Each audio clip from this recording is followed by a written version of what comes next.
that you never know how it's going to affect somebody or drive somebody to a better place. So if we could talk a little bit about the different stories and what each character, each fan, and each musician got out of this. So start with the Indigo Girls. Yeah, so the Indigo Girls have such a long and rich history of their music and also their community. The people that go to those shows, and I would include myself in that group, really are have been brought together and kind of have gone through our lives together through the music. I went to see a Indigo Girls show last fall in Chautauqua, and it was, one of the first shows that I think most people had been to since the pandemic had started.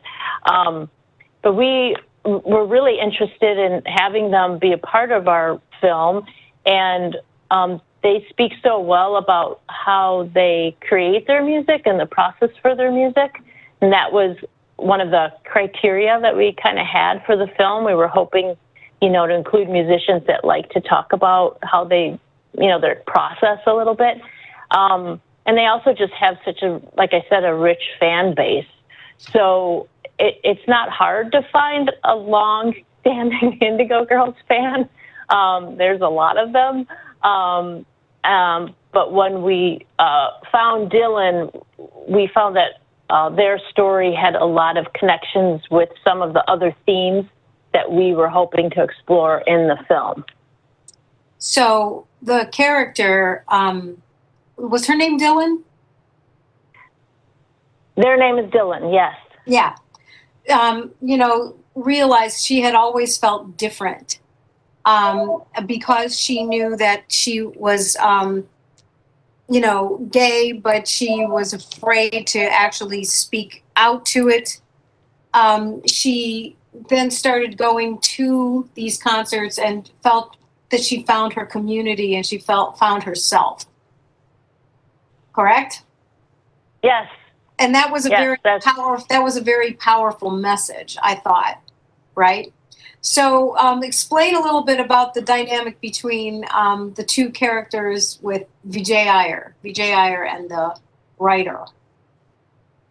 Vijay is a Harlem-based musician and composer.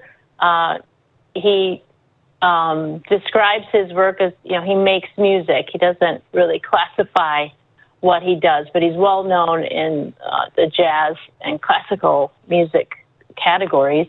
And it's in the film, a lot of his focus is on using his music to break down borders. So if you were to have a conversation with Vijay, he would talk with you about how these categories for music are not really necessary. And I think he uses his music as a way to kind of break down that understanding, that music is music. And his good friend is the other character in this film. They come to find each other in an unusual way. We structured that story so that we wanted to see how these two people from very disparate backgrounds found each other through music. So Garnett, who's his fan in the film, grew up in Jamaica, and he lived in a lot of different places, and the two of them ultimately crossed paths. And I found that kind of story structure interesting, how people, it's a structure that's been used in fiction for, a really long time. How do you get two people that are from completely different places to cross paths? And then finally, the Mike Ford. That's a really interesting story. Talk a little bit about that. Yeah, Mike Ford was the first story that I found. Just doing research, I found his work to be so compelling. He will introduce himself as Mike Ford, the hip hop architect, and I think right away that is something that makes most people just, wait, what? What does that mean? I need to know more about that. Yeah, Mike Ford had some challenges, like we all do over the course of life, and music became, like it is for most of us, something that he turned to. And he created a entire a business for himself that focuses on putting together hip-hop and architecture. And it's a very unique way of looking at a hip-hop artist's lyrics. And through the course of the film, we explain or show how he thinks of the lyrics in an entirely different way than I think that any of us would. And his connection to hip-hop music goes back to when he was a kid. So he took something that was a true love for him, and he made it into his vocation in a way, but he's not a musician. He does it through architecture. So there is this feeling of the spirituality of all of it. It reaches people in a deep way, and actually helps people deal with life and their purpose and their direction. So it's really beautifully told story.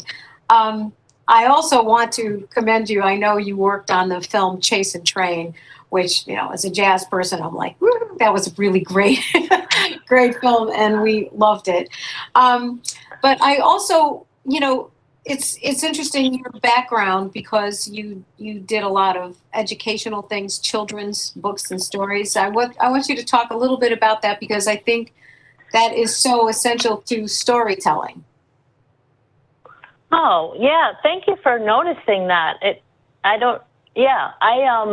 have come into this in an unusual way, or maybe there is no one way to come into documentary filmmaking. I don't know. I worked in educational publishing at the beginning of my career for a very long time. Through the course of that, I started working also on educational videos.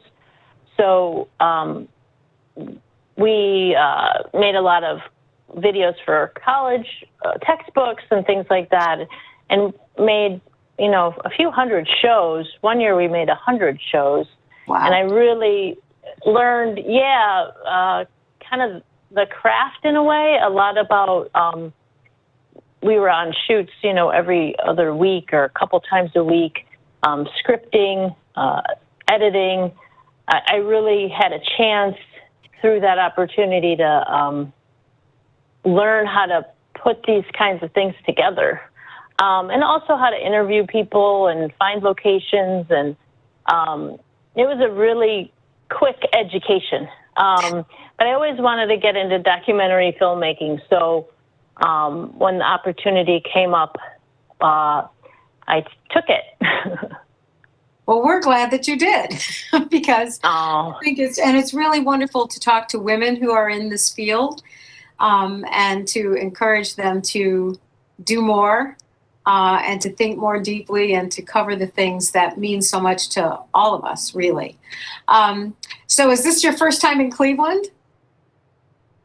I've been here a few times before, because I came through town when we filmed at the Akron Civic Theater. So the Akron Civic Theater is featured pretty prominently in the film. It's such a beautiful place. Dylan had, it's just, I remember when we filmed Dylan's first interview there, and we also filmed the Indigo Girls in concert a second time. So we were here twice in 2019. And I remember when we were filming the Indigo Girls concert, I kind of got lost in the sky and the ceiling of that place, because it just was so magical looking. And then we did a little photo research in Cleveland too, to help supplement our story. So I have been here before, and Cleveland is a big part of the film.